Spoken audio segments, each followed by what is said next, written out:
What I'm about to say is hard to hear, but it matters. For nearly a decade, Britain has wrestled with one of the darkest crimes imaginable: the organised sexual exploitation of young girls. Names like Rotherham, Rochdale, Telford, Oxford and Huddersfield have become permanent stains on our national conscience. Each time politicians promised, never again. Yet here we are, still asking the same question. How did this happen under our watch? Today we are breaking down how repeated denial and weak leadership allowed these networks to thrive, why London is far from immune, and what must change if Britain's daughters are to be safe. From 2016 onwards, the National Crime Agency and independent inquiries revealed the same patterns again and again. Teenage girls, some as young as 13, if not younger, were targeted by a specific group of adult men. They were lured with alcohol, drugs and false affection, then trafficked between flats, hotels and cars. Many victims come from difficult backgrounds: care homes, unstable families, schools that had given up on them. They were the invisible children of Britain's working class, left to fend for themselves. The institutions that were supposed to protect them, social services, councils, the police and our government, failed repeatedly. Why? Because frontline workers were terrified of being called racist or politically incorrect. Reports were shelved and warnings ignored. Victims dismissed as making lifestyle choices. And behind every scandal, someone in authority tried to downplay the truth. When cases exploded in the northern towns, London's leadership insisted that London had different problems.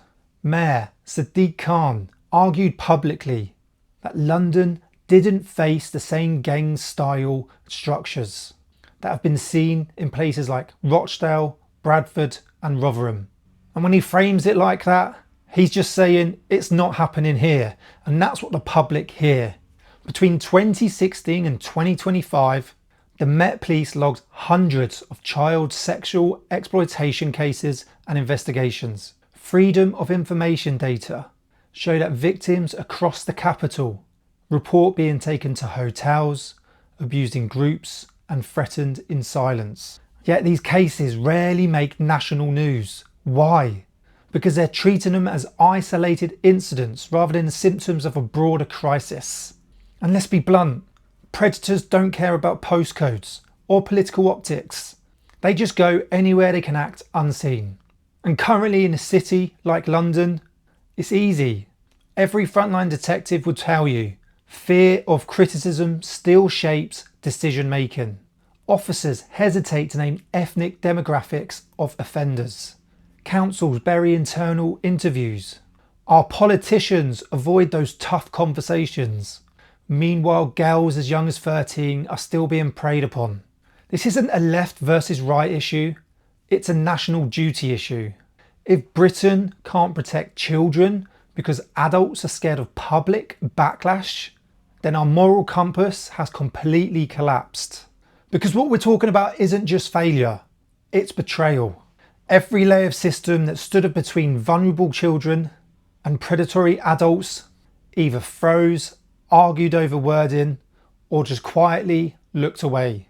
London's child protection boards, local authorities, even senior police units, all of them knew exploitation existed. Yet between 2016 and 2015, only a handful of large prosecutions reached the courts. Why? Because the threshold for action is impossibly high and the political appetite is low. When a teacher reports a 15-year-old girl being picked up by older men, that referral doesn't go straight to the police. It goes into a web of multi-agency panels, data forms and risk assessments. By the time someone authorises an arrest, the evidence trail's gone cold. Victims move house, phones are wiped, suspect vanishes. It's not the fault of just one officer. It's a machine built for hesitation. And here's where leadership comes in. When the Mayor of London or the Commissioner of the Met Police speak publicly, they set the tone. And when they downplay the threat, even slightly, Middle management hears it. Don't make this political. Don't rock the boat. That's how cover-ups are born. Not through secret orders, but through silence and fear of headlines. London's own independent reviews have quietly acknowledged this. The 2023 Children's Safeguarding Board report highlighted significant underreporting of organised child exploitation in several boroughs, hotels, takeaways, minicab firms, all flagged as potential venues. But the findings? They were buried behind bureaucratic language. Now imagine being that 14-year-old girl. You've been abused for months, maybe years. You finally tell someone, and instead of action, you get paperwork, delays, and disbelief. By the time the case reached the courts, you're labelled an unreliable witness. It's easier for institutions to question the child than to confront the men who did it. That's not justice, that's cowardice. And we wonder why so many victims vanish from proceedings. They see adults more worried about community relations than about their safety. They see politics overriding protection. No wonder they stop trusting authority altogether. Here's the wider damage. Every time a grooming gang is mishandled, ordinary Britons, we lose faith in the state. Parents stop believing the police will act. Communities close in on themselves. And extremists, on both sides, exploit that anger. They take genuine outrage and twist it into hate. This is how societies fracture. It's not just about crime, it's about confidence. When people stop believing justice exists, they look for it elsewhere. And in the current divided Britain, that's dynamite. London is a world city, 9 million residents, hundreds of languages, immense wealth next to grinding poverty. Diversity could be its strength, but it also creates a perfect cover for predators. A hotel in Hounslow, a flat in Tower Hamlets, a minicab in Enfield. It's easy to blend in. Specialist police units like the Child Exploitation and Online Protection Command and the Met's Predatory Offenders Unit have had some wins, dozens of convictions. The numbers don't scratch the surface of the true scale. Frontline officers still complaining of lack of funding, lack of political backing, and a fear of being accused of bias. And then you hear leaders insist that London doesn't have the same gang problem as Rochdale. When leadership fixates on semantics, gang versus network, victims pay the price. Let's talk politics. Whenever these scandals resurface, leaders promise independent inquiries. They express sympathy. They talk about lessons learned, but nothing truly changes because the political cost of honesty is too high. Admitting that exploitation can happen under your administration feels like admitting personal guilt. So instead, leaders pivot. They talk about funding, about hate crime, about inclusion. All important topics, sure, but not as important as this. They deflect from the brutal truth. Britain has a nationwide pattern of organised sexual abuse targeting minors, and it's been ignored for decades. In London, the Mayor's office is too heavily focused on public image, knife crime, PR campaigns, community outreach, and being diverse and inclusive, while sidestepping uncomfortable questions about exploitation networks. The response is always the same. We are doing more than ever to protect vulnerable children. Yet the frontline charities say otherwise. They talk about victims still being placed in the same neighbourhoods as their abusers. They talk about hotels turning a blind eye because rooms are paid for in cash. That's the reality of the slogans. This story is about the victims who were failed, but it's also about the country that we want to be.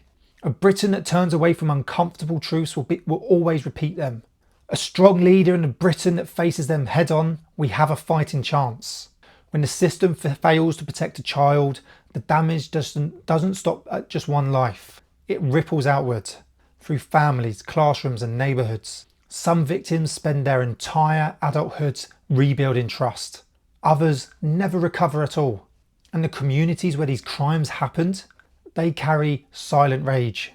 Parents watch police cars crawl by and wonder if anyone inside actually sees what's happening. Teachers stop reporting because nothing ever happens. Bit by bit, faith in the rule of law has evaporated. That's not just a safeguarding issue, that's a national security issue. A country that loses its moral confidence becomes brittle, and predators radicals, and opportunists thrive in a brittle nation. So what do we do about it? First, we stop pretending. Stop hiding behind bureaucratic phases and PR lines. Call things what they are. Organise sexual exploitation of children. Second, leadership.